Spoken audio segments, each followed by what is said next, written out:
PCTs, infinity. PCTs, infinity. PCTs, infinity. PCTs, infinity. नमस्कार, मी नरेंद्र बंडपे, पिंपरी चिंचवड युनिव्हर्सिटीच्या या विशेष पॉडकास्टमध्ये आपलं स्वागत आहे. आणि PCETच्या इन्फिनिटी 90.4 FM यांच्या स्टुडिओमध्ये आम्ही हे पॉडकास्ट रेकॉर्ड करतो आहे. आणि हे आमचं दुसरं पॉडकास्ट आहे.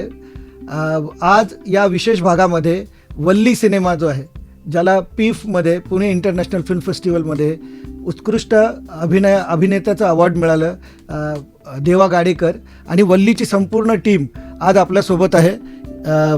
दिग्दर्शक मनोज शिंदे, देवा गाडेकर आणि अक्षय असे तिघही आपल्याबरोबर आलेले आहेत आणि आपण आज त्यांच्याबरोबर वल्ली सिनेमाबद्दल बोलतो आहे. तर पहिला प्रश्न माझा तर देवाला आहे. देवा, एक तर तुझं पहिलं अभिनंदन. पुण्यामध्ये आपण शूट करतो आणि पुण्याच्या इंटरनॅशनल फिल्म फेस्टिवलमध्ये तुला सर्वोत्कृष्ट अभिनेत्याचं मराठी विभागातलं अवॉर्ड मिळालेलं आहे. एक तर कसा रिस्पॉन्स होता सिनेमाला आणि अवॉर्ड मिळाल्यानंतर काय काय रिॲक्शन्स झाल्या? ॲक्च्युली हे सगळं खूप सारं सरप्रायझिंग होतं माझ्यासाठी, कारण रिस्पॉन्स आम्ही फार आधीपासून नोटीस करतो. खूप चांगला रिस्पॉन्स होतो सिनेमाला. संभाजीनगर असेल, त्यानंतर सिंगापूर, कोलकाताला आणि गुवाहाटीला तर सरच गेले होते, तिकडे आम्ही जाऊ नाही शकलो. पण पुणे आमच्यासाठी महत्त्वाचं होतं, कारण इथेच मी ह्या फील्डमध्ये शिक्षण घेतलं, ललित कला केंद्रामध्ये. त्यानंतर तेव्हापासून आम्ही ते फेस्टिवल अटेंड करतो आहे. तर कधीतरी मनात अशी सुप्त इच्छा होती ॲक्टर म्हणून, की कारण हे ॲक्टरसाठी सगळ्यात महत्त्वाचं काय म्हणतो ना, शहर आहे आणि तो फेस्टिवलही तसा फार मानाचा आणि मोठा आहे. तर आमची मनातनं फार इच्छा होती माझी ॲज अन ॲक्टर, आपण इथं कॉम्पिटिशनमध्ये असावं किंवा ह्या ब्रोशरवरती आपलाही फोटो असावा. सो ते सगळं घडलं. खूप चांगले रिॲक्शन होतं लोकांनी खूप ॲप्रिशिएट केलं. जवळच्या लोकांनी, ज्यांना मी माहीत नव्हतो पर्सनली, अशा लोकांनी पण खूप साऱ्या क्रिटिक्सनी सगळ्यांनी खूप चांगलं ॲप्रिशिएट केलं. तर आनंदच आहे गोष्टीचा. आपल्यासोबत मनोज शिंदे आहेत, जे या सिनेमाचे दिग्दर्शक आहेत. मनोज, एक तर तुम्ही इंजिनियर आहात. इंजिनियर माणूस सिनेमा बनवण्याकडे कसा वळला आणि वल्ली कुठे सापडला तुम्हाला? आणि एक तर वल्लीची ही संपूर्ण प्रक्रिया कशी होती, वल्ली सिनेमा बनेपर्यंतची? हां, पहिला इंजिनिअरिंगचा प्रश्न. मी कम्प्युटर सायन्स इंजिनिअरिंग होतो. त्यानंतर मी MBA केलं सिम्बायसिसमधनं, Range Hills Symbiosis Institute of Management Studies. आणि त्यानंतर मग माझी जर्नी सुरू झाली ITमध्ये, IBM, अर्न्स्ट अँड यंग, बाकीच्या बऱ्याच MNCsमध्ये. तर 12 वर्ष मी ITमध्ये होतो. तेव्हापासून म्हणजे थ्रू आउट द जर्नी मला ती घुसमट होतीच. म्हणजे काय माहिती, consciously subconsciously art was always a point of attraction for me. मग ते एखादी क्लासिकल म्युझिकचा एक पीस असेल किंवा पेंटिंग असेल किंवा सिनेमा असेल, तर सिनेमा मी नेहमी फॉलो करत होतो. म्हणजे तो युरोपियन सिनेमा बघायचो आणि मी म्हणायचो आपण का नाही करत असं. तर तो एक प्रश्न मला नेहमी सतत राहायचा मला तो. तर मग शेवटी मग तो जे खूप पीकवर जेव्हा हे फ्रस्ट्रेशन पोहोचलं, तेव्हा मी निर्णय घेतला की we have only one life, so let us quit. तर मी ते तिथे क्विट केलं आणि त्यानंतर मग ती जर्नी सुरू झाली की काय करायचं त्याच्यामध्ये.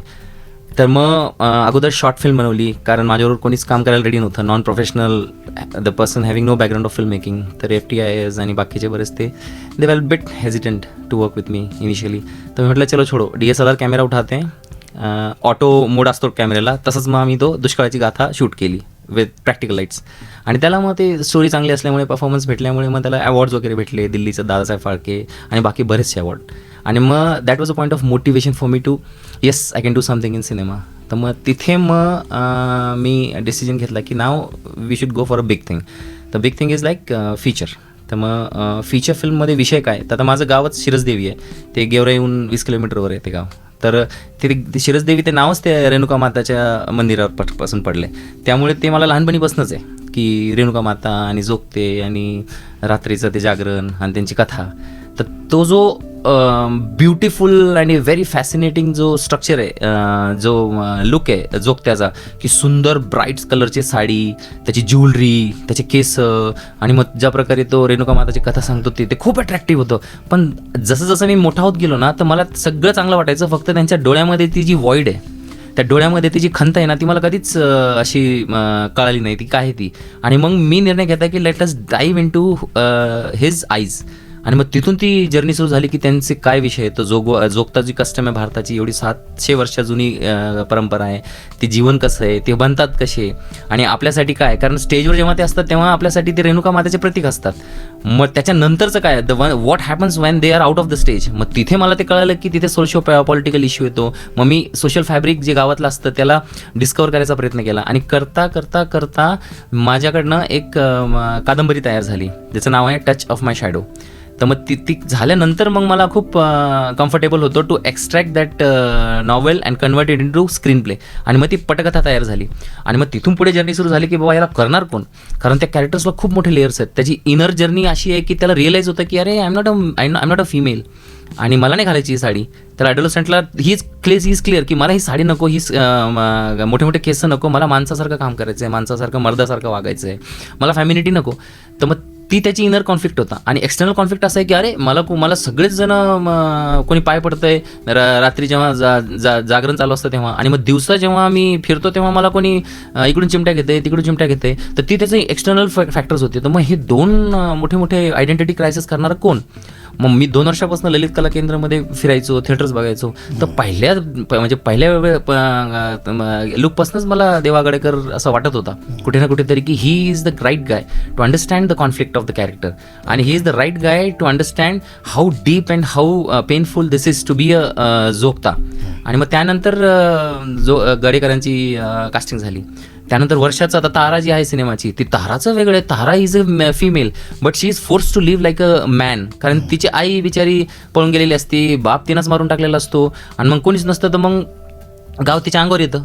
मग तिला बिचारीला बाई असताना तिला एका मर्दाचं रूप धारण करावं लागतं, तिला स्टिफ बॉडी मेंटेन करावं लागते, तिला ते शिव्या करावं लागतात टू डिफेंड हरसेल्फ.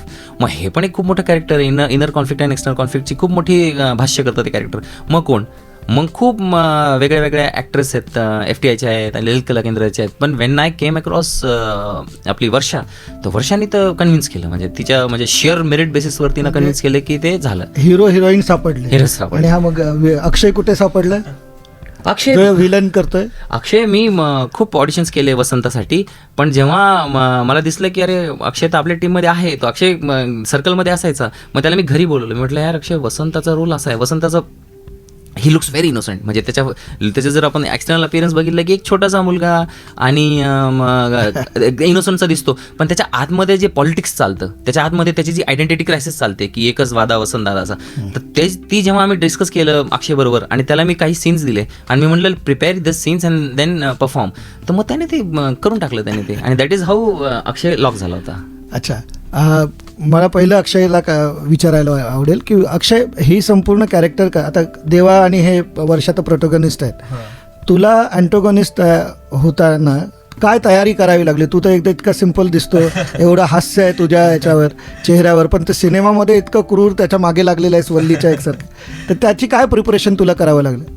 ॲक्च्युली खरं सांगायचं तर मला आधी आहे ना, ज्या वेळेला माझं कास्टिंग झालं सरांकडनं, कास्टिंग पण माझं खूप म्हणजे गमतीशीर होतं. सरांनी मला जसं सांगितलं, सरांनी मला घरी बोलवलं आणि मला आयडिया नव्हती की त्याच्यामध्ये रोलसाठी किंवा असं काही, जस्ट म्हणजे भेटायला बोलवलं मला सरांनी. आणि मला त्याच्या आधी खूप दिवसांपासून सरांना म्हणजे असं पर्सनली भेटायचं होतं. फक्त सर्कलमध्ये ओळख होती आणि पर्सनली असं सरांसोबत माझं कधी डायरेक्ट असं बोलणं नव्हतं किंवा माझी ओळख नव्हती. मग थ्रू आमचं असं सर्कलमध्ये असल्यामुळे सरांनी मला घरी बोलवलं. घरी लिटरली आम्ही 4-5 तास सरांच्या घरी होतो. मला काहीच आयडिया नाही आहे की सरांचं काहीतरी मला कास्ट करणार आहेत किंवा अशा हिशोबाने मला सरांनी बोलवलं आहे हे माहीत नव्हतं. पण अख्खा दिवस घातला. मग सरांनी शेवटी जायच्या अर्धा तासात मला सांगितलं की असा एक रोल आहे, आणि मला त्यावेळेला सांगितलं की छोटासा रोल आहे, असा एक 2-3 सीन आहेत फक्त, तर ते तुला करायचं नाही, असं आहे. तर म्हटलं ठीक आहे. मग माझ्यासाठी सरप्रायझिंग होतं ते, मी पण खुश झालो. सगळ्या गोष्टी झाल्या, मग गेलो. पण ज्यावेळेला सरांनी नंतर मग परत मला त्या रोलसाठी मग वर्कशॉप झाले, मग तेव्हा घरी बोलवलं, त्यावेळेला गेलो. मग तेव्हा मला रोल सांगितला की असा आहे रोल तुझा, जोगत्याच्या मागे लागतोयस आणि ह्या त्या गोष्टी. म्हणजे त्यावेळेला मला थोडं खरं तर बर्डन आलं की माझा ॲक्च्युअल स्वभाव जो आहे माझा त्याच्या खूप अपोजिट आहे. मी जे कॅरेक्टर केलं आहे माझा खूप अपोजिट स्वभाव आहे, आणि तेव्हा मला असं एवढं बर्डन आलं होतं की आता कसं करणार, काय करणार, आणि ते आतून आलं पाहिजे. सटल लेवलला सगळ्या गोष्टी करायच्यात, उगाचच ॲक्टिंग करायची नाही आहे. सरांचं पहिल्यापासून सगळ्यांचं सटल काम झालं पाहिजे. तर मग मी बरेच दिवस लिटरली शूटच्या 1-1.5 महिना 2 महिन्या आधीपासून, जेव्हा कास्टिंग झालं तेव्हापासूनच मी खूप स्वतःला तो वसंता समजून घ्यायला लागलो होतो की तो वसंता कसा असेल. मी एक त्याची एक हिस्ट्री तयार केली होती त्या वसंता कॅरेक्टरची. मी नाही तर हिस्ट्री तयार केली मी की त्याने असं केलं असेल, तो पॉलिटिक्समध्ये असेल का, तो काय, त्याने काय काय घाणेरडे कामं केले असतील, हे सगळं मी स्वतःमध्ये भिनवायला सुरुवात केली होती. आणि त्यासोबत मला वजन पण कमी करायला सांगितलं होतं सरांनी, तर ते पण माझं काम सुरू होतं. आणि मग तशा ह्याच्यामध्ये मी स्वतःला ते भिनवत गेलो आतमध्ये की बाबा मी वसंत आहे. मी स्वतः नॉर्मली जो असा स्वभाव आहे त्याच्या अपोजिट वागायला लागलो होतो. आणि त्याच्यानंतर पण मग शूटवर गेल्यावरती जी माझी गँग दाखवली आहे त्यांच्यासोबत शूटला गेल्यापासून आम्ही एकत्र सोबत थांबलो आणि आम्ही ओरिजिनल जे कॅरेक्टर्सचे नावं आहेत आणि तसंच वागायला लागलो. आणि ते घेऊनच मी तसंच त्या अख्खा शूट संपेपर्यंत आम्ही गँग तसेच फिरत होतो सेटवरती सुद्धा आणि कॅरेक्टरमध्ये राहत होतो. देवा, तुझं संपूर्ण जे कॅरेक्टर आहे, जो तू हिरो आहेस, वल्ली जो आहे, त्याचं एकूणच जे डिझाईन आहे ते एक इंटरनल कॉन्फ्लिक्टचं डिझाईन आहे. ठीक आहे, म्हणजे आपण हे नाही आहोत, पण आपल्याला परिस्थितीमुळे आपण झालेलो आहोत. कुठल्या तरी याच्यातून सिच्युएशनल नॅरेटिव्ह सेट झालेलं आहे. आता या संपूर्ण वल्लीचं प्रिपरेशन करताना ॲज अ ॲक्टर तुला काय रेफरन्स पॉईंट होते आणि तू स्वतःला तो जो कॉन्फ्लिक्ट दाखवण्यासाठी स्वतःमध्ये काय काय बदल केलेस किंवा कशा पद्धतीने तू ते वल्लीला पहिला तर अभ्यास केलंस आणि नंतर त्याला पोर्ट्रे केलंस? हो, ज्यावेळेस हे कॅरेक्टर करायचं असं ठरलं आमचं, तर बेसिक ज्या काही आपण रिक्वायरमेंट की काय कॅरेक्टर आहे आणि त्याच्यासाठी सरांकडे नाही काय रेफरन्स आहे तुमचे, कारण आपल्याकडे काय रेफरन्स नसतात ॲक्टर म्हणून. मग त्यांनी जी काही माहिती पुरवली ती माहिती घेतल्यानंतर एक पॉईंट होता की इंटरनल जो कॉन्फ्लिक्ट आहे त्याचा, तर तो खरं तर कसा पोर्ट्रे करायचा किंवा काय, याचं जेन्युनली खरं तर काही ट्रिक नाही आहे, म्हणजे नाही का. पण बेसिकली मी ट्राय करत होतो की ते जे कॅरेक्टर आहे वल्लीचं, तर ते जसं दिसतं, जसं वागतं, जसं मला स्क्रिप्टमधनं वाचताना प्रत्येक वेळी ते नवं नवं जाणवायचं. तर मी ना असं ठरवून एकेका गोष्टीवरती काम करायला घेतलं हळूहळू. फर्स्ट ऑफ ऑल मी बॉडीवरती की नाही, हातांचं मी काय करणार आहे. नंतर मी माझ्या जो एक प्रत्येकाचा ना एक स्थायी भाव असतो, की जसा तुमचा स्थायी भाव हसमुख चेहरा आहे, माझा चेहरा हा रागीट आहे, म्हणजे थोडासा मला असं बरेच जण म्हणतात की जसं रागात का काय डोक्यात काही चालू आहे का, पण तो स्थायी भावच तसा आहे माझा. तर मग मी दुसरी गोष्ट की स्थायी भाव त्याचा काय असेल कॅरेक्टरचा, की तू ज्यावेळेस नॉर्मली असणार आहे कॅमेऱ्यापुढे, तर तू कुठल्या एक्सप्रेशन घेऊन उभा राहणार आहे. तर तो एक पॉईंट माझ्यासाठी होता. मी अशा छोट्या छोट्या गोष्टीवरती ना डे बाय डे काम करत होतो, सरांशी बोलत होतो. आणि तुम्ही काय याला रेफरन्स दिले होते, काय म्हणजे कसं करावं असं सांगितलं होतं त्याला? मला ही गोष्ट माहीत होती की जोगता जो जन्मजात असा तो टॉर्चर झालेला आहे, जो मी लिहिला आहे, ज्याचे जवळजवळ 20 वर्ष जगणं, याला खूप अवघड असणार आहे. त्यामुळे मी रेफरन्स पॉईंटच धरले होते की latest focus on her mind structure, त्याचं ब्रेन स्ट्रक्चर काय असणार आहे. जसं आता माझ्या डोक्यात काहीतरी एखादी ॲज अ रायटर म्हणून स्क्रिप्ट चालू असेल, सध्या एक विचार चालू असेल, त्याच्या डोक्यावर काय चालणार, तर त्याच्या डोक्यामध्ये latest structure his brain first. वलीच्या डोक्यामध्ये काय की त्याने मला इथं शिवलं होतं बरं का, त्यांनी रात्री त्या कोपऱ्यात मला त्यांनी धरलं होतं आणि तो मी पळून निघालो होतो. ती भीती, ती एन्झायटी, अरे नको आपल्याला गावात नाही राहायचं. मग हे जे थॉट्स त्याच्या आम्ही काय केलं, खूप विचार केला. आणि जसं अक्षय पण म्हटला की आम्ही ब्रेन स्ट्रक्चरवर काम केलं कॅरेक्टरच्या, आणि एकदा ती ब्रेन स्ट्रक्चर, न्यूरॉन स्ट्रक्चर तुम्ही तुमच्या हिशोबाने एकदा फ्रेम केले ना, मग एव्हरीथिंग बिकम्स व्हेरी आरामसे. जेव्हा याच्या जसं फॉर एक्झाम्पल देवा गाडेकरांच्या डोक्यामध्ये जेव्हा त्यांनी भीती टाकूनच दिली जोगत्याची, की मला 2दा लहानपणी असताना रेप झालेला आहे माझ्यावर, आणि मी आता वाचलेलो आहे, यशोदा मावशीवर तर किती झालेले मला माहीत नाही, आणि आता जेवायचं कसं, आणि पैशाने हे पाय बघतात मी, जेव्हा लोक तोच माणूस पाय धरायला येतोय आणि तोच रात्री मला धरणारी. तर हे जेव्हा थॉट्स त्याच्या डोक्यात आले ना, तर ब्रेन ॲक्च्युली चेंजेस युअर फिजिकॅलिटी.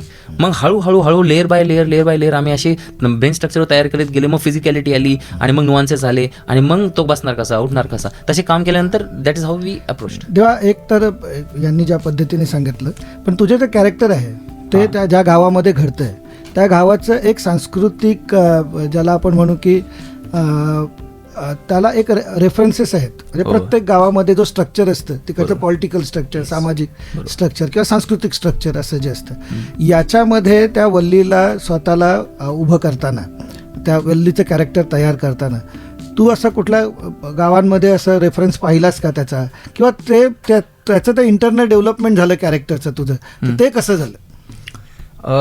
याची खूप अशी लॉंग प्रोसेस आहे, आणि त्याचे असे काही पॉईंट निवडताना की मला आज हे मिळालं ते मिळालं नाही का, ते फार असं सबकॉन्शियसली माझ्या आतमध्ये घडत होतं. तर जसा रेफरन्स होता, आम्ही उत्तूरमध्ये प्रतीक पाटील म्हणून एक जण आहे, तो आजही ह्याच वल्ली जसा गेटअप आहे किंवा जे काय आहे, ज्या प्रकारे त्याची जे दुःख आहे त्याचं, की माझ्यासोबत तुम्ही असं वागता, स्टेजवर असताना तुम्ही मला एक देवाचं अवतार मानता नाही का, किंवा देवाचा एक माणूस मानता, म्हणून तुम्ही मला तेवढी रिस्पेक्ट पण देता.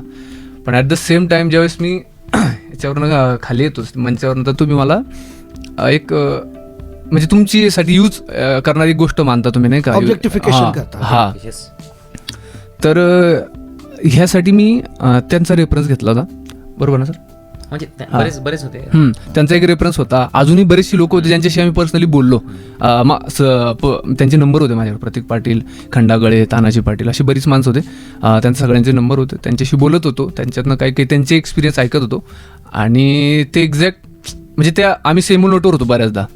सो अशा पद्धतीने ते डेव्हलप झालं. अच्छा, पण मला एक सांगा की तुमच्या जे संपूर्ण जे टेकिंग आहे ते लॉंग शॉटमध्ये लॉंगर ड्युरेशन म्हणजे खूप ड्युरेशनचं टेकिंग आहे ते, हां. ठीक आहे.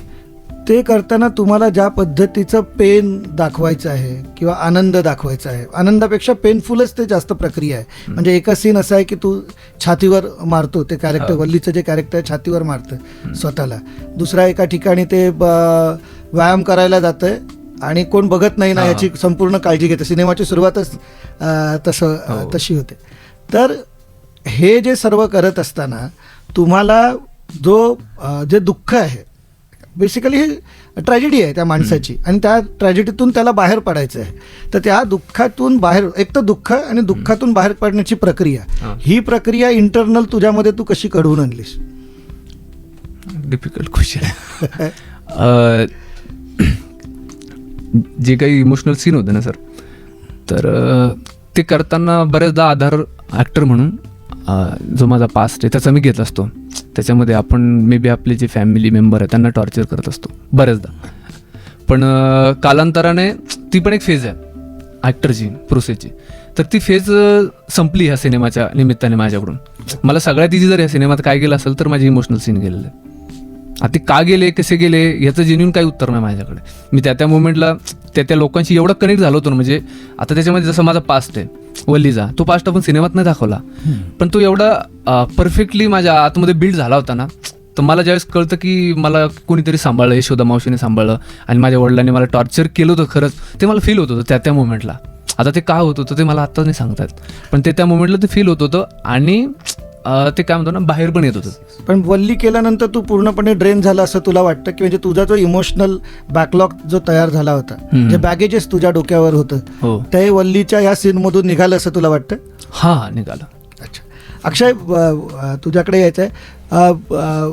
तू हे सर्व व्हिलनस कॅरेक्टर असताना ज्याच्यामध्ये तो पुढारी आहे, येणारा पुढारी आहे, त्याचा वाढदिवस पण एकदम दणक्यात साजरा होतो, ज्याच्यामध्ये वल्लीलाच परफॉर्म करायला बोलवतात आणि रात्रीच त्याच्या वल्लीच्या घरी पण जातात. ठीक आहे, हे कॅरेक्टर करताना तुला कधी असं जाणवलं का की आपला थोडासा इमेजचा इश्यू होईल? एक तर तो, कारण की पहिला सिनेमा आहे, आणि दुसरी गोष्ट अशी की हे सर्व करत असताना त्याचे मित्र आहेत, त्या मित्रांना तो सांभाळतोय. ठीक आहे, तो एक गँग, बेसिकली तो तिकडचा माफिया आहे. बरोबर, छोट्या प्रमाणातला छोटा माफिया आहे. गावातला आपण गुंड असा शब्द नाही वापरणार, पण गावातला म्होरक्या आहे, असा नेता टाईप माणूस, पुढारी पण आहे त्याच्यामध्ये. तर हे पुढारी पण तुला आजूबाजूला दिसलं, त्याच्यातून ते केलंस की तू काय दुसरं काहीतरी केलं? नाही, पहिला प्रश्न तुमचा की असं बर्डन आलं का, म्हणजे की असं डायरेक्ट पहिलेच सिनेमा माझा ॲज अ ॲक्टर आणि त्याच्यात डायरेक्ट निगेटिव्ह रोल करतोय किंवा विलनचा रोल करतोय, तर अजिबात नाही, काहीच आलं नाही मनामध्ये. कारण की मी एक ॲक्टर आहे आणि ॲक्टरला ते निगेटिव्ह असू द्या किंवा पॉझिटिव्ह असू द्या, ते कुठलंही पात्र असू द्या, ते एक सीनचं असू द्या किंवा ते पूर्ण लीडमधलं असू द्या, ॲक्टर म्हणून ते मी प्रामाणिकपणे करणार, कुठलंही आलं तरी सुद्धा.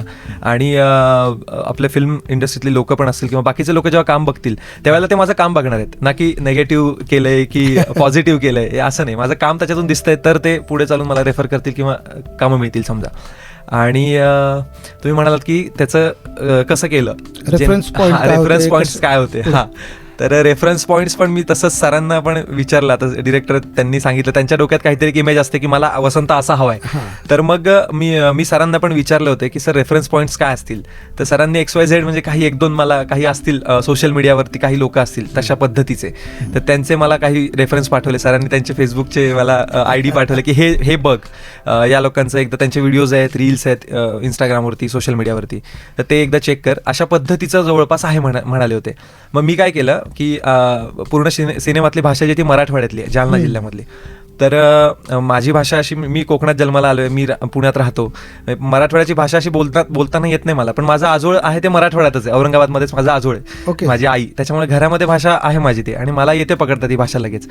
तर मी काय केलं की जालना जिल्ह्यामध्ये काही माझं फ्रेंड सर्कल खूप मोठं आहे. तर जालना जिल्ह्यामध्ये, औरंगाबादमध्ये माझे खूप मित्र आहेत वेगवेगळ्या फील्डचे. हां, शिक्षण माझं औरंगाबादमध्ये झालेलं आहे नाट्यशास्त्राचं, त्याच्यामुळे तिकडे माझे खूप मित्र आहेत वेगळ्या फील्डचे.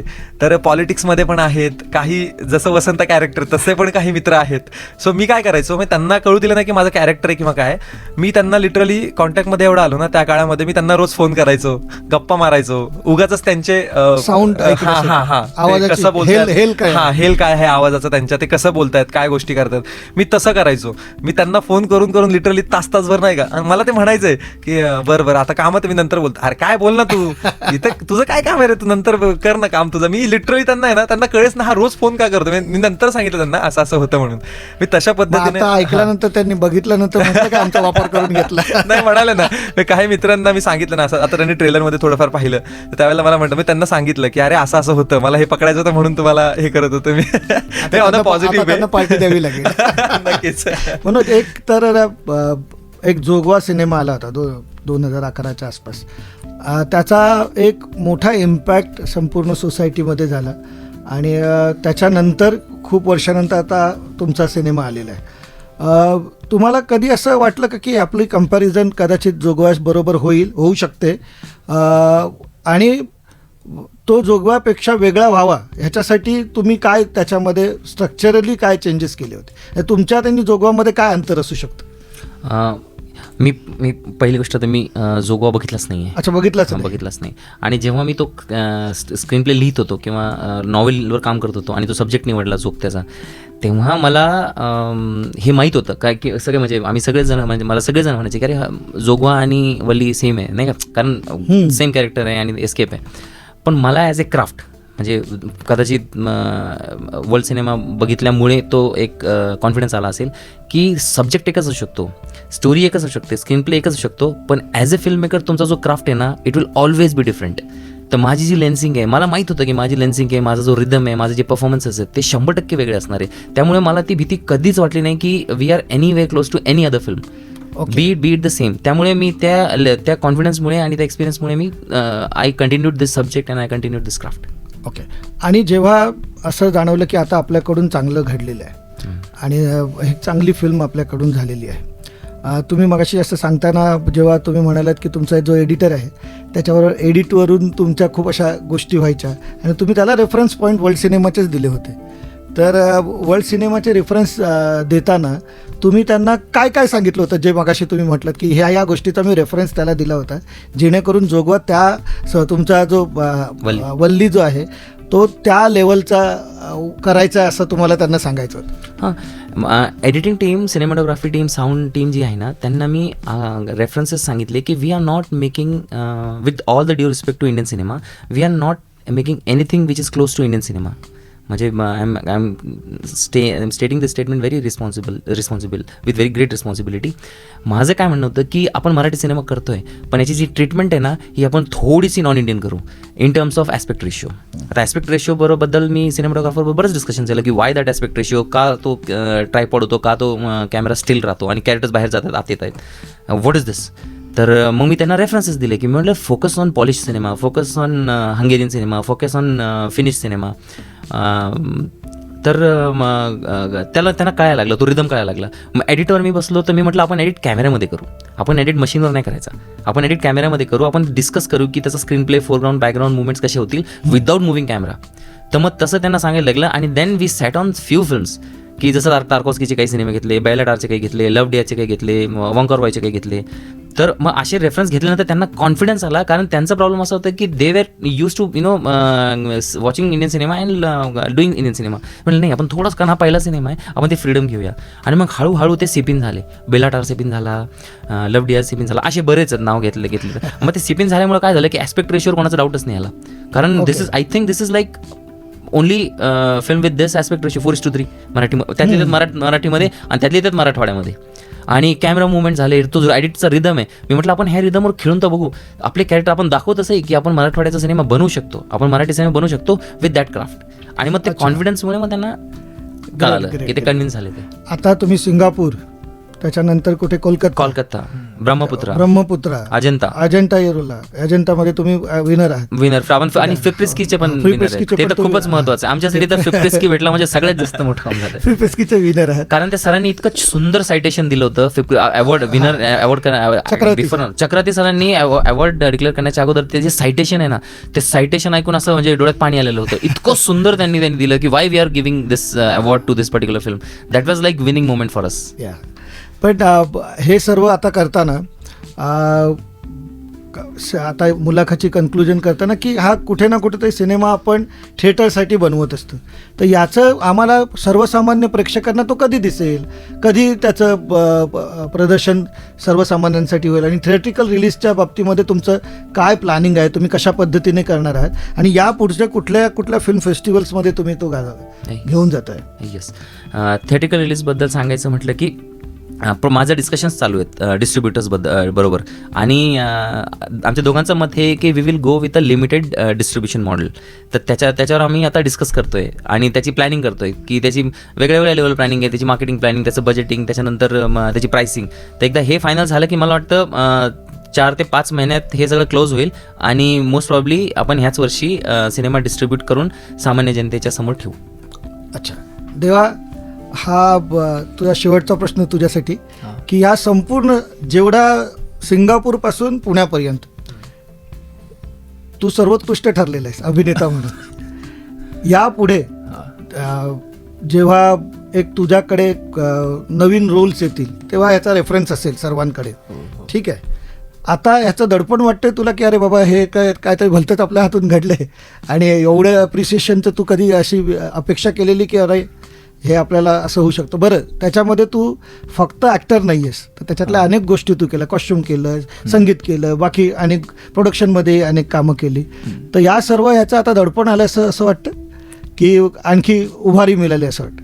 नाही, ॲक्च्युली उभारीच मिळाली, दडपण आलं असं नाही. हा फक्त एक पॉईंट असा आहे की आता ज्यावेळेस काम मी चूज करेल किंवा माझ्याकडे जी कामं येतील, आता मला त्यांना बघायला लागेल की नाही का काय पद्धतीचं कॅरेक्टर आहे, की कशा पद्धतीचं त्यांचं क्राफ्ट असणार आहे, काय काय नाही, मला त्यातनं काही खरंच मी करण्यासारखं माझ्याकडे काही आहे का, किंवा मला काही चान्स आहे का, अशा सगळ्या गोष्टी आता बघायला लागेल. हे सगळं झाल्यानंतर मला त्याचं फील होतं आहे. आणि माझा जो पर्सनल पॉईंट असा आहे की ॲक्टर म्हणून मला फक्त सर्वायवल हा माझा काही पॉईंट नाही आहे. मला जेन्युनलीच खरंच काहीतरी करायचं आहे ह्या फील्डमध्ये. या हिशोबाने मी प्रत्येक वेळेस माझा अप्रोच असतो, किंवा माझा जो काय म्हणतो त्याला ॲटिट्यूड. पण मी तुझं सोशल मीडिया पाहिलं सर्व, फेसबुक असेल किंवा इन्स्टा असेल, तुझा जो लुक आहे ना, तो हिरो टाईप तू एकदम सर्व ठेवलेलं आहे एकूणच. आणि वल्लीचं कॅरेक्टर हे खूप ग्रामीण आणि एकदम ज्याला आपण म्हणू ना की एकदम खूप तुमचा रूटेड असं हे आहे. तर यापुढे असं चॉकलेट हिरो टाईप तुला इमेज बनवायची आहे का? काय बनवायचं काय आहे? इमेजचं तर माहीत नाही, काय जी बनेल ती बनेल इमेज. बट हा एक काय महत्वाचं, हा एक चांगलं काम करत राहायचं सतत. म्हणजे कुठलाही फॉलोइंग किती वाढलं तुझं ह्याच्या सर्व नंतर, या सर्व सिंगापूरपासून पुण्यापर्यंत फॅन फॉलोइंग कसं वाढलं? कसे चांगले कुठल्या रिॲक्शन आल्या? चांगल्या रिॲक्शन आता सोशल मीडियावरती सगळ्यांनाच दिसतंय काउंटनुसार, तर ते तर झालंच आहे. पण माझं जेवढं काही सर्कल होतं किंवा ज्या लोकांना मी ओळखत नाही, अशा सगळ्या लोकांकडून खूप चांगले रिव्ह्यू आलेत मला. अच्छा. हां, आणि त्यांचं माझ्याकडे बघण्याचा दृष्टिकोन म्हणा किंवा एक रिस्पेक्ट बनली आहे आता. गुड. एक तर मला मनोज शेवटचा प्रश्न, वर्षा आता इथे नाही आहे, वर्षाचं जे कॅरेक्टर आहे ना ते खूपच इंटरनल कॉन्फ्लिक्ट असलेलं जे कॅरेक्टर आहे, म्हणजे तुम्ही असं म्हणाल की ती मर्दासारखी वागते वगैरे. जेव्हा ती शहरामध्ये येते हे दोघंही शहरामध्ये येतात.